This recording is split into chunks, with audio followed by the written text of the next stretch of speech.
دو تا فیلم عاشقانه تو این هفته اکران شدن. یکی نسبتاً خوب، یکی سطحی و بد. یکی در ستایش عشق، اون یکی عشق به عنوان چیزی مبتذل و جسمانی.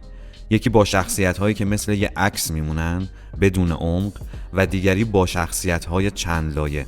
یکی با ساختاری به غایت ساده و دم دستی و اون یکی پر از تمهیدات ساختاری خوب. سلام، به کانال سینموزیس خوش اومدین. توی این برنامه میخوام دو تا عاشقانه که این هفته خیلی سر و صدا کردن رو با هم مقایسه کنم. یکی فیلم The Idea of You با بازی آن هاتاوی توی نقش سولن و دیگری هم چالنجرز با بازی زندایا در نقش تاشی. اولی یه اقتباس از یه کتاب به همین نامه، اما دومی فیلم نامش اوریجیناله. از چه اول؟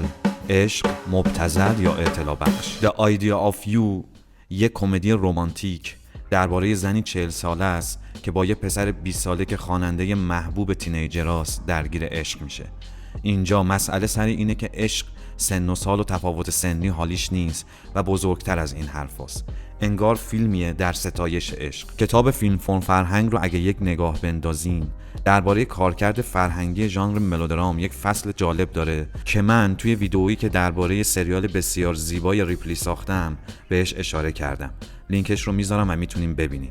اما خلاصش اینه که ملودرام در خدمت فرهنگ غالب جامعه‌ای هست که فیلم توی اون ساخته شده. فرهنگ غالب اون چیزیه که عموم مردم بهش احترام میذارن. وزارت و دستگاه هم نداره. تک تک مردم جامعه کارگزار این فرهنگن با اعتقاد و عمل بهش. اما کمدی دقیقاً خلاف این عمل میکنه. یعنی یکی از ارزش‌های فرهنگ غالب رو زیر سوال میبره. یکی از اون چیزا که توی اکثر فرهنگ‌ها هست اینه که در مورد رابطه عاشقانه یک زن با مرد، زن باید به لحاظ سنی کوچیک‌تر باشه. این فیلم به همین موضوع میپردازه و حقیقت این که از این قضیه فراتر هم نمیره. یه دیدگاه مثبت نسبت به عشق داره که فراتر از این قواعد من درآوردی جامعه است. یک چیزی که اگه بهش اتکا کنی بالاخره جواب میگیری. اما فیلم چالنجرز دیدگاهی منفی نسبت به عشق داره. یک چیز غیر عقلانی و خانمانسوز که موجب پریشانی حال و زوال عقله. میگم توی این فیلم هم عشق یک چیز تعویض پذیره، به خاطر اینکه تاشی شرط میذاره من عاشق کسی میشم که برنده مسابقه بشه. خب از این تعویض پذیرتر یعنی ممکن بود به جای اینکه پاتریک پارتنر اون بشه، آرت دونالد برنده بشه و رابطه با تاشی رو به عنوان مدال بگیره. البته این قضیه در ظاهر اینطوریه و توی لایه‌های معنای بعدی صورت دیگه‌ای پیدا میکنه. به هر حال این درام در رویکرد منفی خودش به عشق عمیق‌تر و پیچیده‌تر عمل کرده تا فیلم The Idea of You که مثبت به عشق نگاه کرده. درام دومی خیلی سرراست، معمولی و دم دستیه. بریم سراغ تفاوت بعدی این دو فیلم. دوم، شخصیت، یه عکس یا یه آدم. سولن توی The Idea of You فقط یک زن 40 ساله است. از همسرش جدا شده و یه دختر نوجوان داره، صاحب یه گالری هنریه و عاشق یه پسر خواننده 20 ساله شده. پسره هم فقط یه خواننده است که عاشق یه زن گالریدار 40 ساله شده. به شخصیت این دوتا به همین اندازه پرداخته شده و ما چیز بیشتری از درونیات این آدما نمیدونیم. همه چیز توی دیالوگ ها ریخته شده و به سطحی ترین شکل ممکن شروع یه عشق رو نشون میده که اتفاقا به جای اینکه سطحی باشه خیلی هم عمیقه.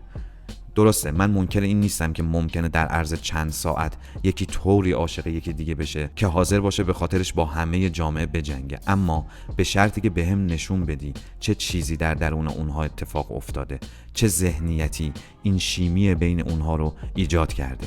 این میشه شخصیت پردازی، نه نشون دادن راه به راه بوس و بغل. بعدیش اینه که سولن ابتدا نسبت به پسر منفی هم هست. اون رو فقط به چشم یه سلبریتی برای نسل زد جامعهش میبینه، ولی در عرض 2-3 ساعت یهو سفره دلش رو براش باز میکنه و بعد چند دقیقه هم اون رو میبوسه و بعد هم با چند تا SMS میره هتل طرف و داستان میشه دیگه. اینها شبیه شخصیت نیستن، بیشتر شبیه یه عکس از 2 تا شخصیتن و خب به قول این شعر عکس ها برعکس ما خالی ز هر رنج و غمند. اما شخصیت پردازی توی چالنجرز به مراتب عمیق‌تر و پیچیده‌تره. تاشی یه دختره که عملا روی تنیس ابسشن داره، یعنی ذهنش روی این ماجرا قفل کرده. این کاراکتر وقتی میگه هر کدوم ببرین من مال اون میشم، در وهله اول به نظر میرسه که داره قمار میکنه، اما بعد از اینکه صدمه میبینه و مجبور به مربیگری میشه، انگار این پاتریک برنده میشه و از اول هم میخواسته با اون بره توی رابطه، برای همین این شرط رو گذاشته. توی همون مسابقه نهایی هم پاتریک داره برنده میشه و آرت انگار بدون آوانس نمیتونسته برنده باشه و تاشی هم همین رو تشخیص داده، به خاطر همین قبلش با پاتریک صحبت میکنه. همه اینا باعث میشه این ذهنیت در ما تقویت بشه که تاشی از اول پاتریک رو میخواسته و به درستی تشخیص داده بوده برنده میشه، اما مسئله اینه که پاتریک میخواد تاشی فقط دوست دخترش باشه و تاشی نمیتونه از تنیس دست بکشه، میخواد هم دوست دخترش باشه هم مربیش. خب حالا میتونه. سوم، ساختار ناقص، جهان کامل. مهمترین تفاوت این دوتا فیلم که باعث میشه از یکی سرخورده بشیم و از دیگری لذت ببریم اینه که ساختار The Idea of You به معنای واقعی پیش پا افتاده است. هیچ چیزی نداره که ما رو شگفت زده کنه.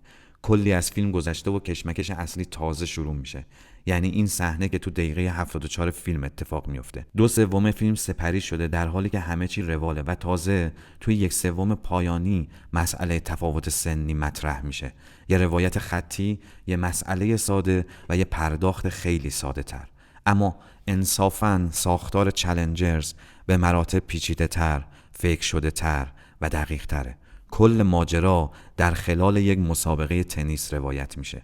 همون سکانس افتتاحیه تصاویری به ما نشون میده و 3 کاراکتر اصلی رو به نمایش میذاره. استفاده از موسیقی با تم ورزشی، حتی روی دعواهای بین زن و مرد یا بگو مگوهای بین رفقا، حال و هوای مسابقه و هوس برای برنده شدن رو به خوبی نمایش میذاره. غیر از اینها شما به این تصویر نگاه کنید، چقدر جذاب و هنرمندانه برای بازنمایی تعمق تاشی راه و تمهیدی پیدا کرده. اینجا نمیدونیم مسئله چیه، اما توی فلشبک های بعدی قضیه این فرو رفتن توی نهایت نمایش نقص کاراکترها به خلق یک جهان کامل بین اونها کمک میکنه. ساختار قوی چنین چیزی ایجاد میکنه، در حالی که توی آیدیا آف یو 2 کاراکتر میبینیم که بی نقصن و تنها با هم اختلاف سنی دارن که خب این هم دست خودشون نبوده. به خاطر همین کمال کاراکترها، جهان آیدیا آف یو جهانی ناقص و نچسب. شما چه نظری در مورد این 2 فیلم دارین؟ لطفاً کامنت کنید. تا بعد.